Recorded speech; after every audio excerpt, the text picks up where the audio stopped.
Assalamualaikum warahmatullahi wabarakatuh. Bertemu lagi dengan Ibu Fitrianingsi dalam mapel pelajaran prakarya semester 2 kelas 9. Untuk hari ini kita mempelajari tentang budidaya ikan hias. Sebelum kita mempelajari, ada baiknya kita berdoa sebelum memulai pembelajaran. Berdoa mulai. Berdoa selesai. Silakan anak-anak absen dulu di akun kolektiva masing-masing. Setelah itu kita akan mempelajari materi selanjutnya, yaitu bab 3 budidaya ikan hias. Budidaya ikan hias yaitu kita mempelajari tentang komoditas ikan hias dan teknik budidaya ikan hias. Di sini tujuan pembelajaran dari budidaya ikan hias yaitu 1. Untuk menyampaikan pendapat tentang keragaman jenis dan wadah budidaya dan pemeliharaan atau pembesaran ikan hias sebagai ungkapan rasa bangga dan wujud rasa syukur kepada Tuhan serta bangsa Indonesia. Yang kedua yaitu mengidentifikasi jenis, sarana produksi, dan teknik pembuatan wadah dan budidaya ikan hias yang ada di wilayah setempat berdasarkan rasa ingin tahu dan peduli lingkungan. 3. Merancang pembuatan wadah budidaya dan pemeliharaan atau pembesaran ikan hias berdasarkan orisinalitas ide yang jujur terhadap diri sendiri. 4. Membuat praktek, menguji, dan mempresentasikan pembuatan wadah dan pemeliharaan pembesaran ikan hias di wilayah setempat berdasarkan teknik dan prosedur yang tepat dengan disiplin dan tanggung jawab. Untuk minggu ini kita akan mempelajari tentang komoditas ikan hias, yaitu kita mempelajari tentang jenis-jenis ikan hias dan jenis wadah budidaya ikan hias. Ikan hias beraneka ragam warna dan bentuknya. Itu semua merupakan anugerah dari Tuhan yang patut kita syukuri atas keindahan dan keanekaragaman jenis ikan hias yang ada di Indonesia. Sekarang apa dia itu ikan hias? Ikan hias adalah jenis yang memiliki bentuk tubuh yang unik dengan aneka warna yang umumnya dijual sebagai ornamen atau hiasan dalam akuarium. Komoditas ikan hias. Indonesia memiliki banyak jenis ikan hias air tawar. Menurut catatan Kementerian Kelautan dan Perikanan, saat ini terdapat lebih kurang dari 1.100 spesies ikan hias air tawar yang diperdagangkan secara global. Dari jumlah itu, Indonesia memiliki 400 spesies, namun hanya 90 spesies yang dibudidayakan secara luas oleh masyarakat. Ikan hias air tawar juga memiliki beberapa kelebihan. Pertama, yaitu mudah dibudidayakan. Kedua, teknologi dan fasilitas yang sederhana. Ketiga, dapat diusahakan dalam skala rumah tangga mikro kecil sampai besar sekalipun. Berikut ini beberapa contoh ikan hias air tawar yang bernilai ekonomi tinggi yang paling banyak dicari dan berpotensi untuk dibudidayakan, yaitu 1. Contoh ikan koi. Ikan koi pertama kali dikembangkan di Jepang. Ikan koi merupakan ikan hias air tawar untuk dipelihara di kolam, bukan di akuarium. Daya tarik ikan koi ini yaitu memiliki warna-warni yang menarik dan indah. Yang kedua, ikan cupang. Ikan cupang merupakan salah satu jenis ikan air tawar endemik Indonesia dan negara Asia Tenggara lainnya. Habitat asli ikan ini adalah rawa-rawa di daerah tropis. Ikan cupang sanggup hidup dalam volume air yang sedikit dan oksigen yang minim. Cupang juga dapat disimpan dalam toples terbuka yang tidak berariasi. Di sini ada 3 contoh ikan cupang, yaitu ikan cupang halmon atau setengah bulan yang memiliki sirip ekor yang lebar simetris menyerupai bentuk bulan setengah.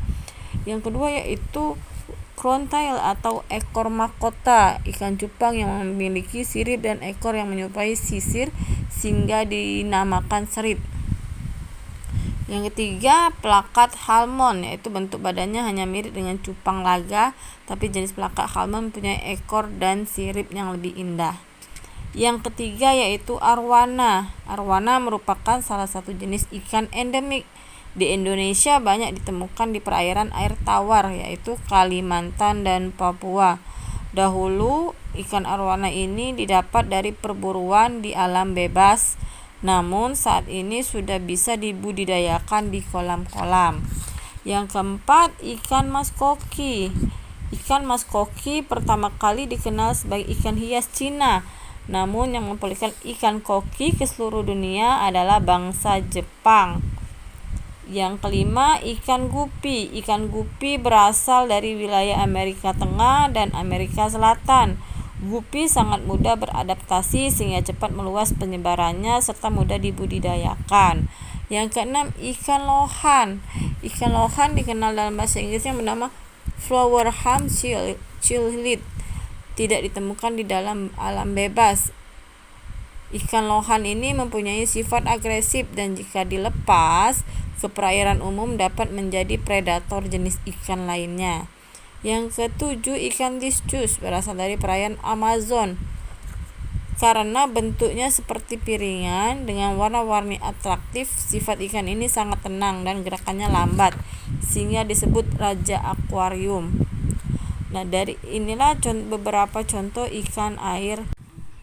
Dan ini salah satu jenis ikan hias laut yang diekspor warna-warna yang mencolok. Salah satunya yaitu ikan blue tangs atau di Indonesia biasa disebut dengan dori, yaitu ikan yang indah untuk akuarium air laut. Yang kedua, yellow tangs adalah jenis ikan herbivora yang berasal dari Hawaii, Amerika Serikat.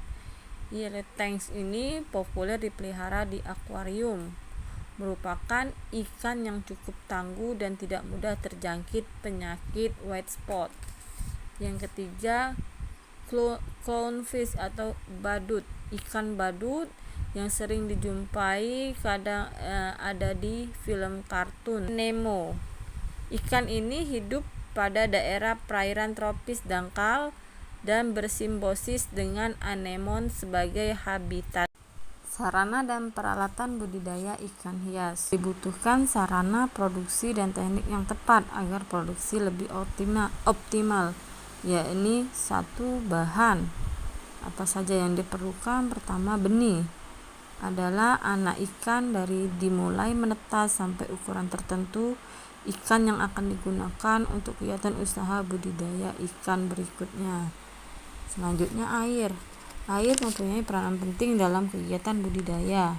Air sebagai media budidaya harus mempunyai persyaratan tertentu agar ikan dapat tumbuh dengan baik.